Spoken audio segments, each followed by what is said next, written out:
那我们接下来呢，也请那个来自澳洲的那个 Natascha 来帮我们做下一场演讲。那欢迎 Natascha。Welcome.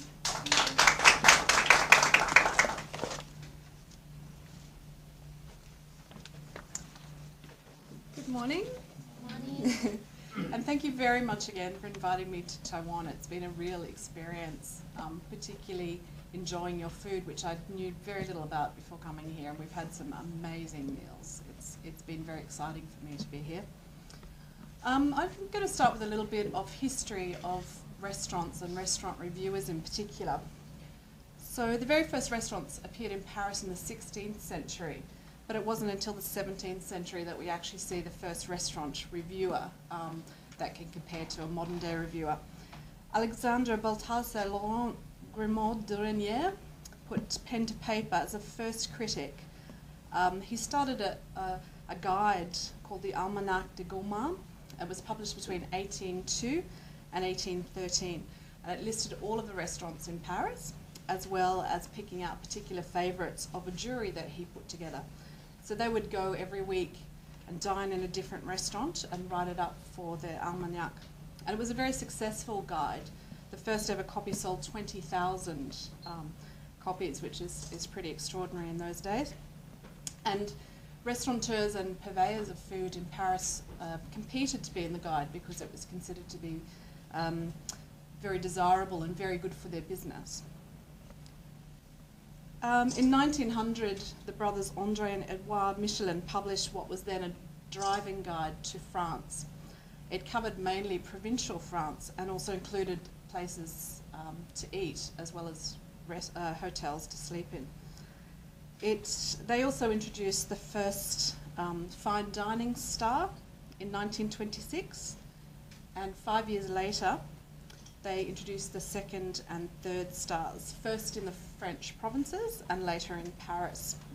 So according to the guide, the 1 star was for a very good restaurant in its own category, 2 stars was excellent cooking, worth a detour, and 3 stars were reserved for exceptional cuisine, worth a special trip.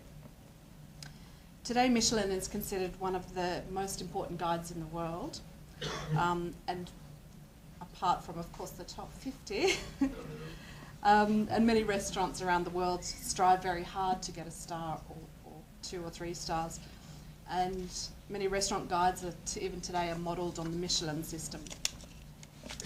So these are some of the guides worldwide. You can see the country, the rating system that they use, and how they choose to inspect the restaurant. So some of them obviously use, for example, in the UK, they use public reviewers.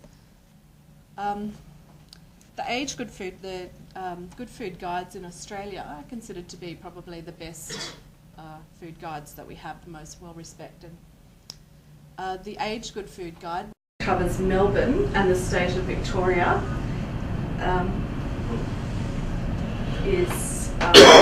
Has been around since 1980, and the Sydney Morning Herald has been around since 1985. They cover Sydney and New South Wales. So they're owned by Fairfax newspapers, we have 2 very large media organisations in Australia, Fairfax and News Limited. The newest Good Food Guide is the Brisbane Queensland Times Good Food Guide. It was established just 2 years ago. Brisbane is about the size, a little bit smaller than Taipei. We have around 2 million people based in Brisbane, and we have thousands of restaurants of every possible cuisine, from American to Vietnamese. The reason that we have such a lot of cuisines in Australia and in Queensland is down to our immigration. So we've got a very vibrant multicultural restaurant industry, with 1 in 4 Australians are born overseas, and another 20% of the population has at least one parent who was born overseas. Then we've had different waves of immigration throughout the years.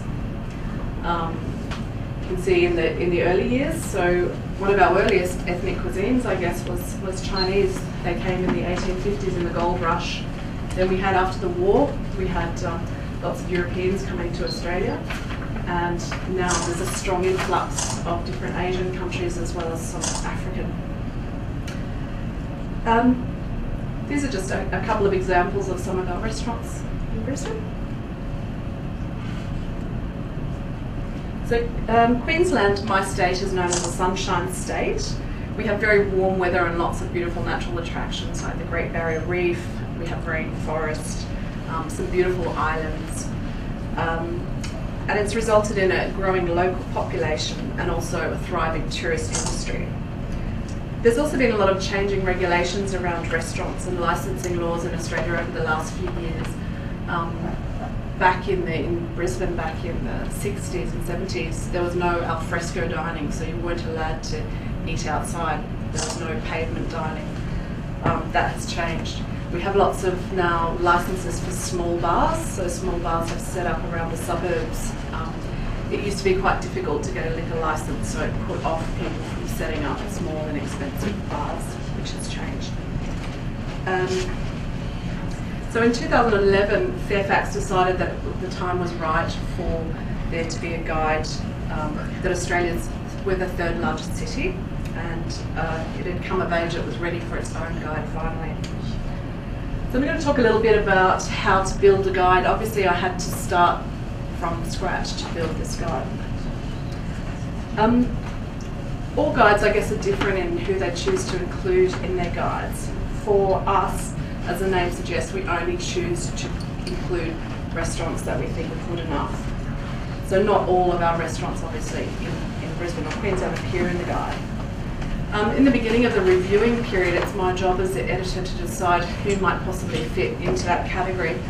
And I make a list. Obviously the first year the guide came out, I had to make the list from scratch. In subsequent years, I can use that list to build on.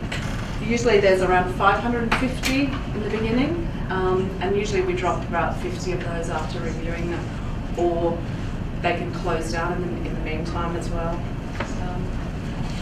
Some of them don't obviously make the required 12 points to make it into the guide. We try to include a lot of different restaurants, not just the most expensive, but lots of different cuisines at different price points. It's considered to be very prestigious to get into the guide, not just to have a really good review, but to actually make it into the guide. Because it's considered such a reputable guide in Australia, that's a recommendation in itself that it actually, if you appear in the guide. And if you think about it, it has a lifespan of a year, so it's almost like a year's worth of free advertising for restaurants.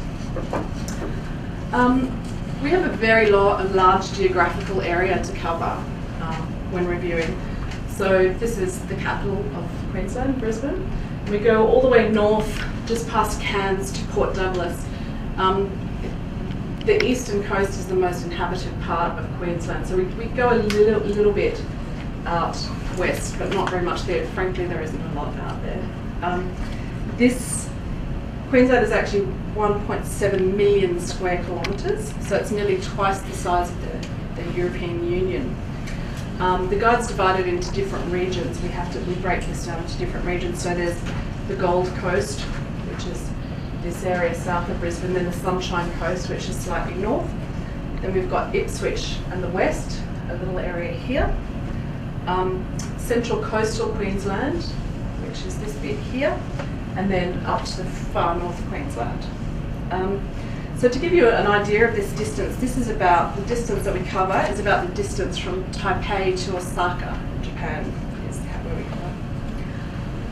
Okay, so our audience, who we write for, our readers tend to be quite intelligent, frequent diners who may look online just to see, what people are saying about restaurants, but they will use the guide when they're booking a restaurant or when they have a special occasion. Although actually a lot of them seem to just ask me on Twitter rather than go and buy the guide. So about our reviewers. We have a mix of reviewers. It's always a little bit difficult trying to find people who are professional but not involved with other media industries. In Queensland, we don't have a large pool. I'm very fussy about who I use for my reviewers. They are a mix of journalists, food writers, and also writers of other disciplines who have a good knowledge of food and wine. It goes without saying that not only do they have to understand food, and many of them are really accomplished cooks themselves or have worked in the industry, but they have to be very adventurous eaters, and they have to be experienced professionals who understand deadlines, who work to very tight deadlines when you're printing a book. They need to understand that. Our reviewers, of course, remain anonymous at all times. The idea is to get the average dining experience. They don't use their names when they book, and I have my own pseudonym that I use when I book that it doesn't change, because otherwise I wouldn't be able to remember it every time. They're also asked not to take notes at the table, or to do anything that is obvious, that makes it obvious what they're doing. We do let them take iPhone pictures, because thanks to food bloggers these days, it's very common. I don't know about here, but in restaurants in Australia now, it's very difficult to actually find a restaurant where the dish doesn't come out, everybody doesn't grab their cameras and take photos. So they can blend in.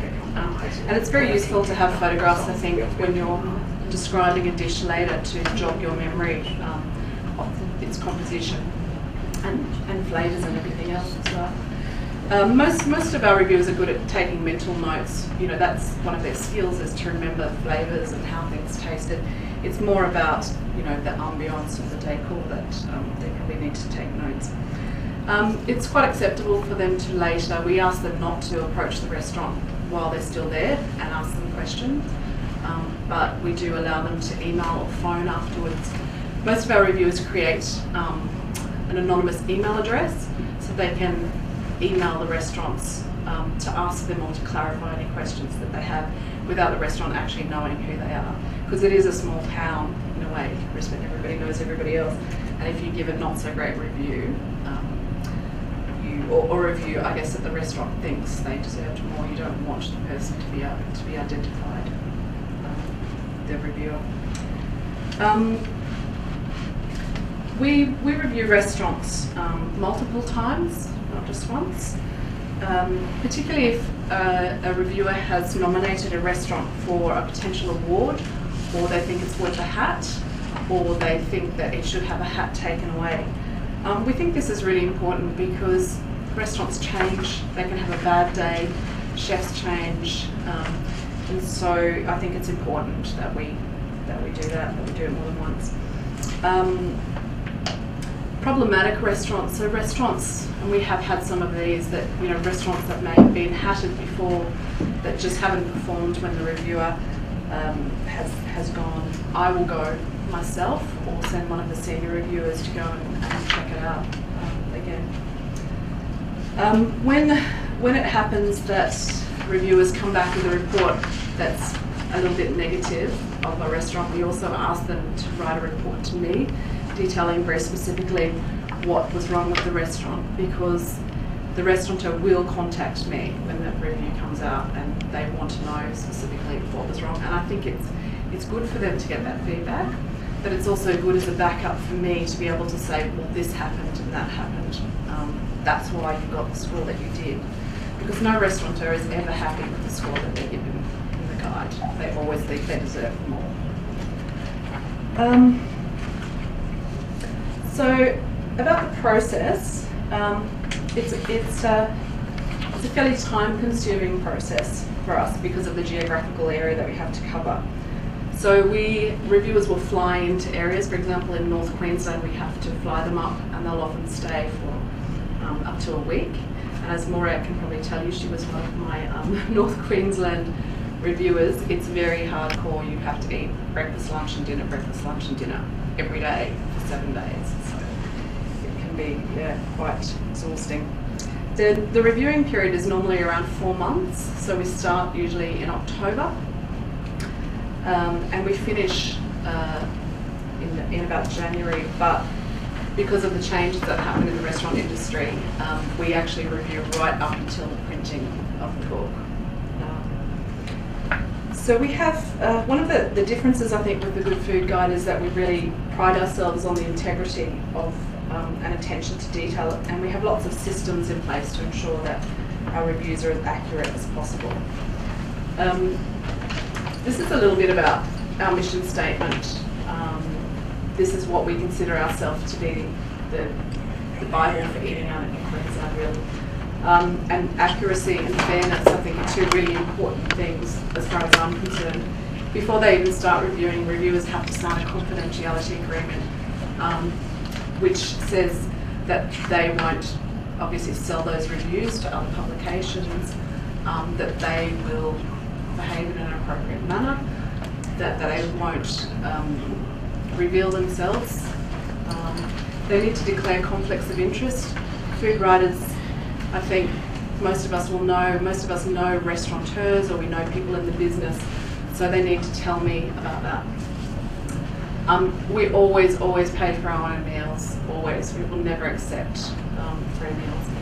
Even when I'm not reviewing, I get invited to lots of dinners by restaurants, and I won't accept them. I have to pay for them myself. I will go to media events at restaurants, but I often will have restaurants saying, come and have dinner at my place, and I will always refuse, because I want to make sure that it's all very above board. And of course they have to write fair, well-balanced and accurate reviews.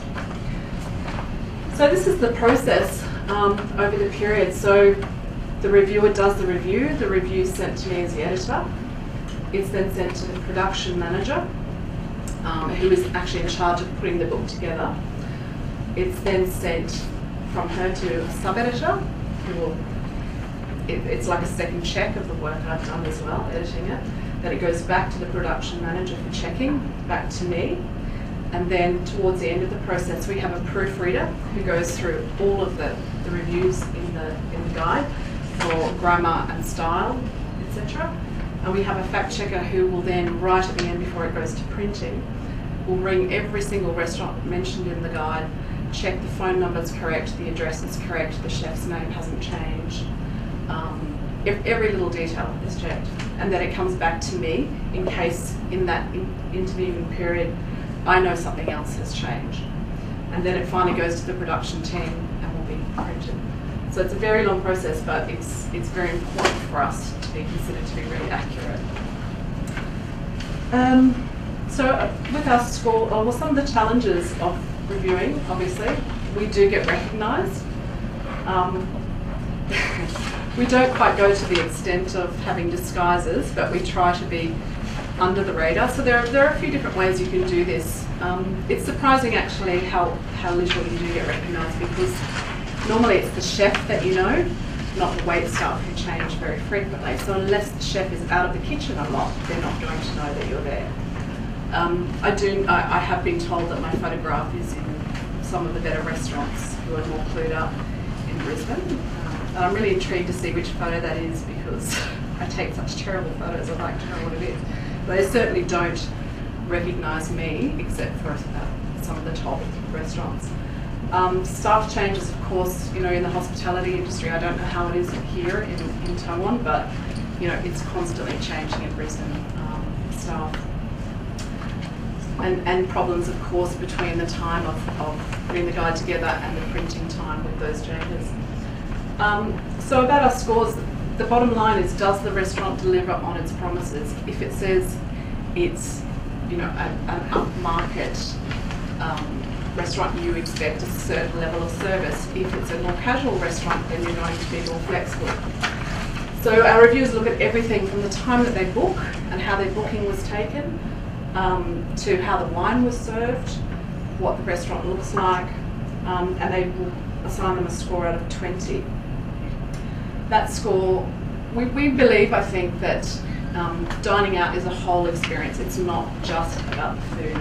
So therefore, while we weight the food more heavily in the scoring, so food is 8 points, we also take into account the food and wine service, the service overall, the personality and atmosphere of the restaurant, and also whether it offers value for money. That's 2 points. So that's how we make the score of 20. We also give chef's hats. These are the scores that we give. So 12 is the minimum to get into the guide, and it doesn't sound like very much, but we have quite high standards. So 12 means that it's good, fair value for money. 13, it's a really quality place that you can recommend. 14 is a good all-round package, a place we can confidently recommend. 15 gets 1 hat. 16, 2 hats, it's excellent. 2 hats, it's an outstanding restaurant, and 3 hats, truly brilliant, up there with the best. And then 19 to 20, which I've never given a 19 to 20 as yet, approaching perfection. We also give additional awards for staff, so wait staff. We believe, as I've said, that it's about the whole package, so we want to reward them as well. Some of the most important ones considered in the industry are the Chef of the Year, the Restaurant of the Year, the Best New Restaurant, and the Regional Restaurant as well. There's always the question about ethics when it comes to restaurant reviewing. We are representing the diner, but at the same time we need to find a balance always, I think, between being fair to the restaurateur. In Australia, the profit margin in restaurants is between 3 and 6%, which is very, very small. And we have to be aware that it is a serious responsibility for us to be writing about somebody's business, which is why we're accurate, but we need to be very fair. I think there's an image of restaurant critics, and it's probably quite well deserved most of the time, as being very ego-based. I'm just going to show you a little bit of this clip that you might have seen before. This is the antithesis of what I think restaurant reviewers should be like.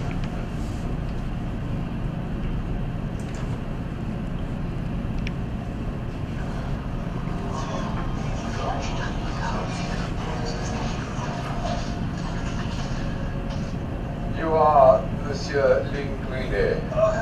Pardon me for interrupting your premature celebration, but I thought it would be fair to give you the sporting charms that you are to this game. Yes, and you've been playing without teams, as you may have guessed. Yes, but you're anti-ego. You're slow for someone in the fast lane. And you're thin for someone who likes food. Me. I don't like food. I love it. If I don't love it, I don't swallow. I will return tomorrow night with high expectations. Pray, don't disappoint me. So hopefully our reviewers are never that bad.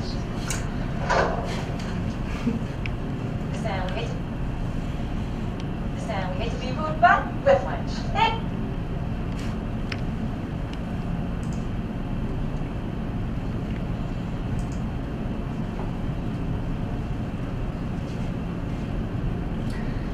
So, of course, spending so much time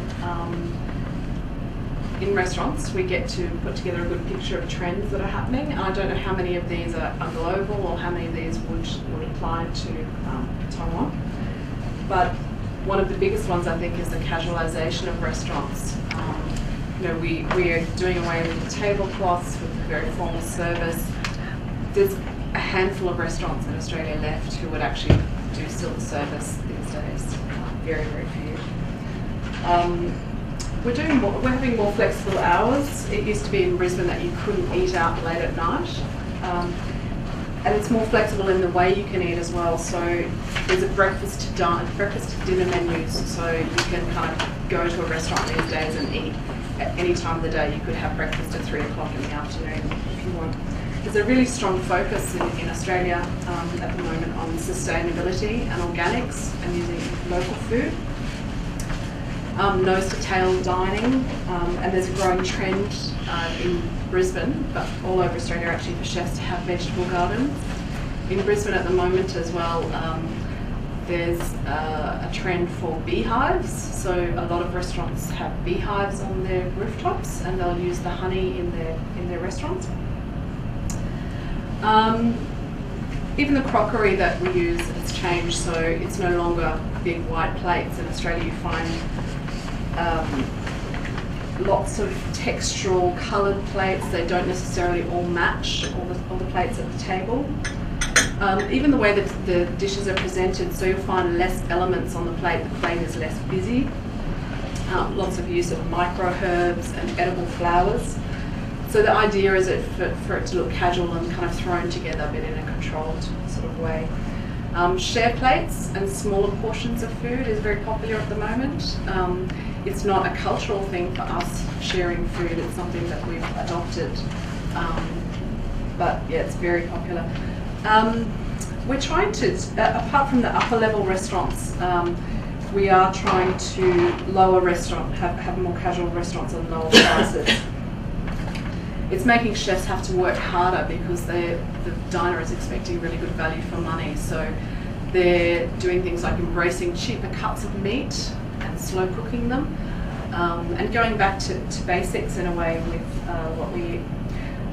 A lot of our kitchens in Brisbane are now open kitchens, and not are they only open, but a lot of them have benches, kitchen benches at waist height. So it's very, very open. You can actually see the chef, and they will finish plating up in front of you, usually.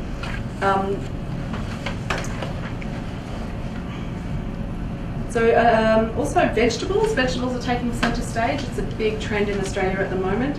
We're bringing back heritage vegetables, so you'll see a lot of purple carrots, orange beetroot, very old-fashioned vegetables that have almost gone out of existence.